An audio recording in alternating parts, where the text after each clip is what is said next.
"They can't take your water," my wife shouted, slamming the HOA letter on the table. I stared at the words that flipped our peaceful world upside down. The Cascade Heights HOA had declared the natural spring on our land a flood hazard, threatening daily $500 fines unless we drained it. That spring wasn't just water.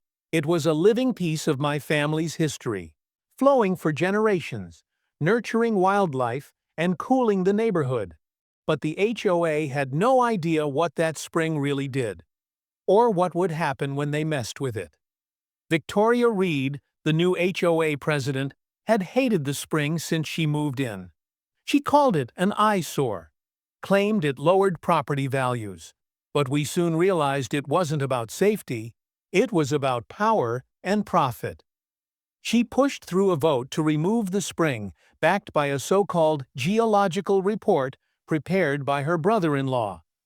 I demanded answers at the HOA meeting, but Victoria brushed off every challenge, hiding behind legal jargon and smirking at our frustration.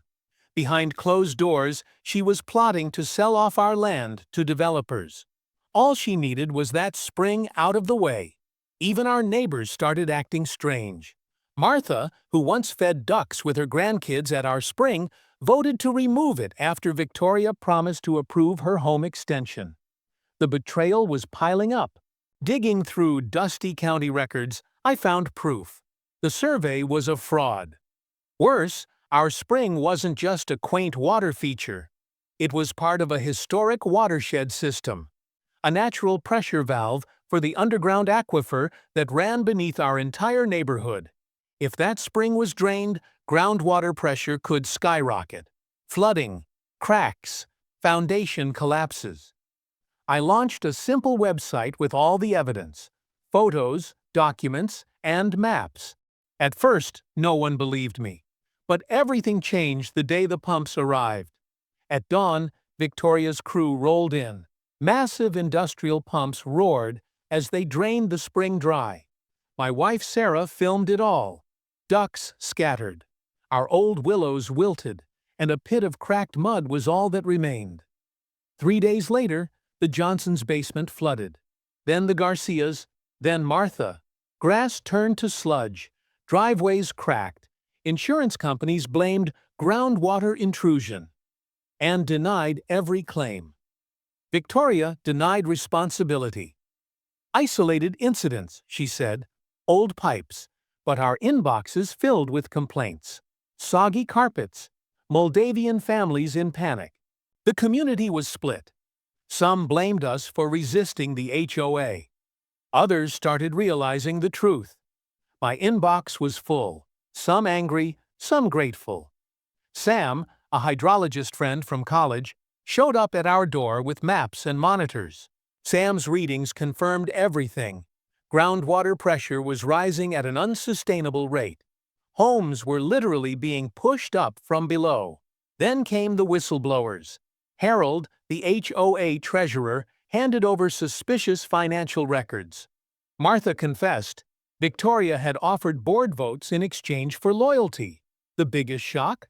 Victoria's brother-in-law, the surveyor, owned the drainage company that got the $2 million HOA contract.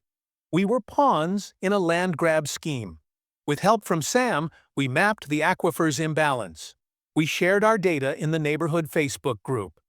People who once sided with Victoria now demanded an emergency meeting. Local reporters picked up the story. Spring destroyed, neighborhood drowns.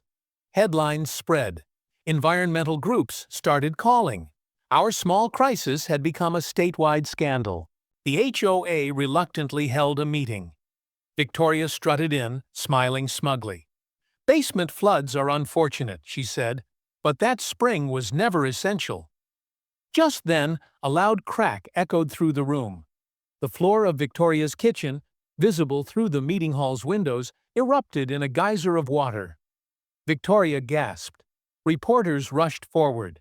It was poetic justice. The very woman who drained the spring was now flooded out by the consequences. Neighbors snapped photos. Video clips hit social media before the meeting even ended. Victoria was arrested that evening. Charges: fraud, conspiracy, environmental destruction. Her face was on every news channel by nightfall. The HOA board collapsed. State investigators stepped in. The damage was widespread. Dozens of homes were impacted. Foundations crumbled. Mold spread.